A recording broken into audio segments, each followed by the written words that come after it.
Welcome back to our channel where we explore the intricate world of finance, making it easy and fun for everyone. If you're new here, we're glad you found us. And if you're a returning viewer, it's great to have you back. Before we start, don't forget to hit that like button and subscribe to our channel for more enlightening and engaging content. Remember, every like and subscription goes a long way in helping us produce more videos for you. So, are you ready to dive into today's topic? We promise it's going to be a fun and informative ride. Stay tuned, because up next, we have a lighthearted financial joke to kick things off. Why don't financial advisors ever play hide and seek with their kids? Well, because good luck hiding when the kids need money. It's funny how money has a way of finding you, isn't it? And while we're on the topic of money, let's not forget how our emotions play a critical role in our financial decisions. But hold your horses, we'll get to that soon enough. Now that we have that out of the way, let's dive into the fascinating world of finance and psychology. Did you know every financial decision you make is influenced by your emotions and psychological biases? This intersection of finance and psychology is a fascinating realm that we've only begun to explore. It's a place where our deepest fears, greatest hopes, and most stubborn biases come to play. Imagine you're buying a house or investing in stocks. These are not just financial transactions, they're emotional roller coasters. Anxiety, excitement, regret, satisfaction, all these emotions have a say in the choices we make. We might think we're being rational, but our emotions often have the upper hand. This is why understanding the psychology behind our financial decisions is so critical. It's not just about understanding money, it's about understanding ourselves. It's about recognizing how our emotions and biases can cloud our financial judgment and learning how to keep them in check. In this video, understand the psychology behind financial choices. Scene script, meet John. John is more afraid of losing $100 than he is happy about gaining $100. Sounds familiar? Let's delve into this scenario. This is a classic example of loss aversion, a principle in behavioral economics. It suggests that people feel the pain of loss more strongly than the joy of an equivalent gain. So for John, the thought of losing $100 is significantly more distressing than the pleasure derived from a gain of the same amount. Now, this fear of loss doesn't just make John a little uncomfortable. It can and often does lead to poor financial decisions. For instance, it might prevent him from taking calculated risks that could actually be beneficial in the long run. Let's say John has the opportunity to invest in a promising startup. The potential for high returns is there, but so is the risk of losing his investment. Now, John's fear of loss kicks in. He becomes so focused on the potential loss that he overlooks the potential gain. So he decides against investing. As a result, John misses out on the opportunity for significant financial gain. It isn't that the investment was a sure thing, it's just that John's fear of loss skewed his decision-making process. He let his emotions get in the way of a potentially sound financial decision. Now, don't get us wrong, it's not about being reckless with your money. It's about making rational decisions, taking calculated risks, and not letting your fear of loss hold you back. John's case is a stark reminder that our financial decisions are not always as logical as we might like to think. Our emotions can have a huge influence, and fear is one of the most powerful. So John's fear of loss has a profound impact on his financial decisions. But fear isn't the only emotion at play. So stick with us as we continue to unravel the complex interplay between our emotions and our financial choices in the next scene. Now meet Sarah. Sarah loves the thrill of making money in the stock market, but is that always a good thing?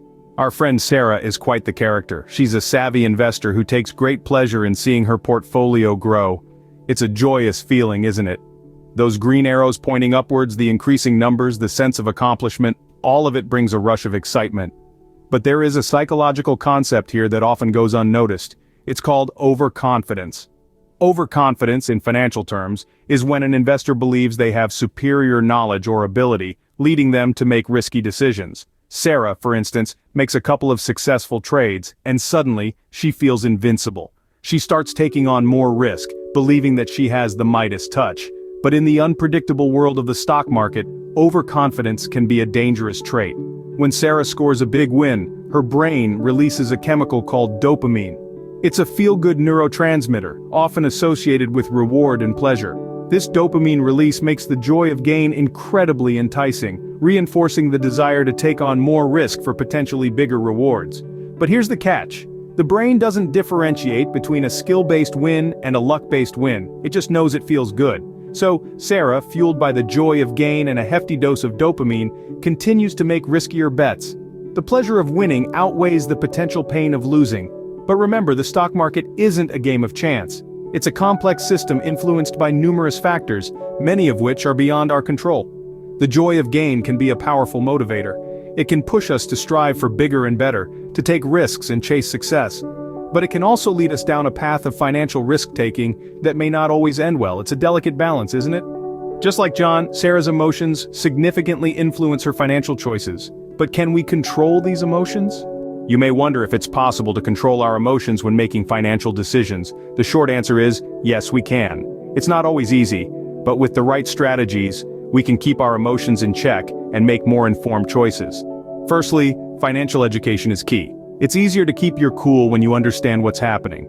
The world of finance can be complex and intimidating, but don't let that deter you. Start by learning the basics of investing and economics. There are countless resources out there, from books to online courses, to help you gain the knowledge you need. The more you understand, the less likely you are to make decisions based on fear or greed. Secondly, diversification is your friend. Putting all your eggs in one basket can be a nerve-wracking strategy. If that one investment fails, it can be devastating.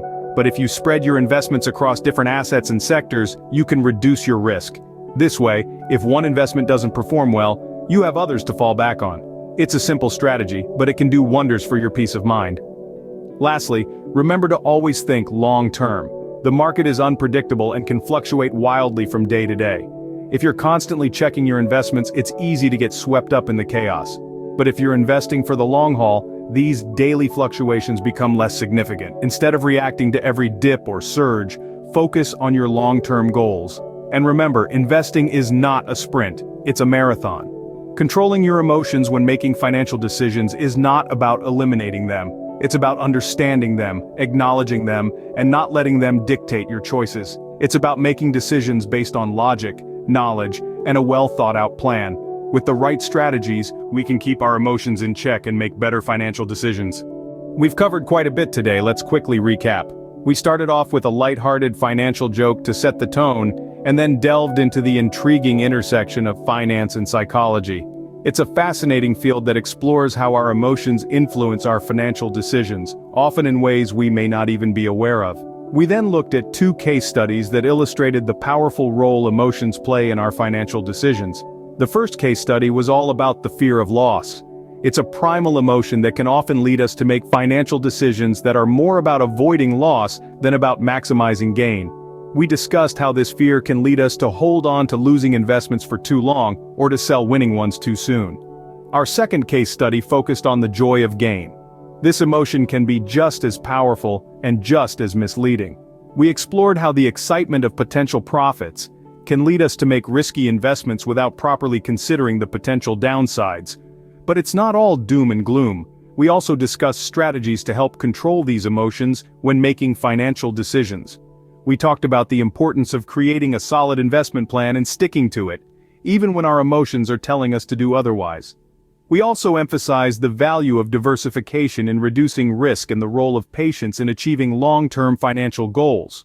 Understanding our emotions and their impact on our financial decisions is a key step in becoming a more informed and effective investor. It's not about eliminating emotions entirely, but rather about recognizing them and making sure they don't lead us astray. Remember, understanding your emotions can help you make better financial choices. Like and subscribe for more informative resources.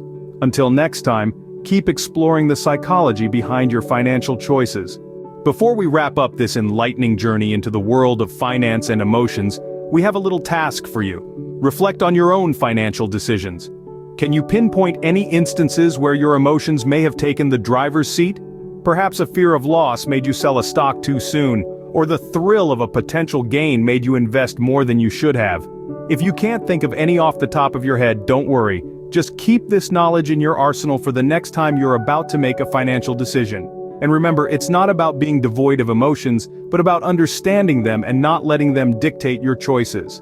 Let's keep the conversation going. Share your experiences in the comments below. Tell us about a time when emotions swayed your financial decisions. We're all here to learn from each other.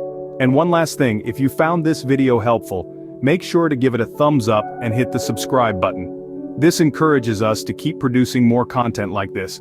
Also, don't forget to turn on the notification bell so you never miss an update from us.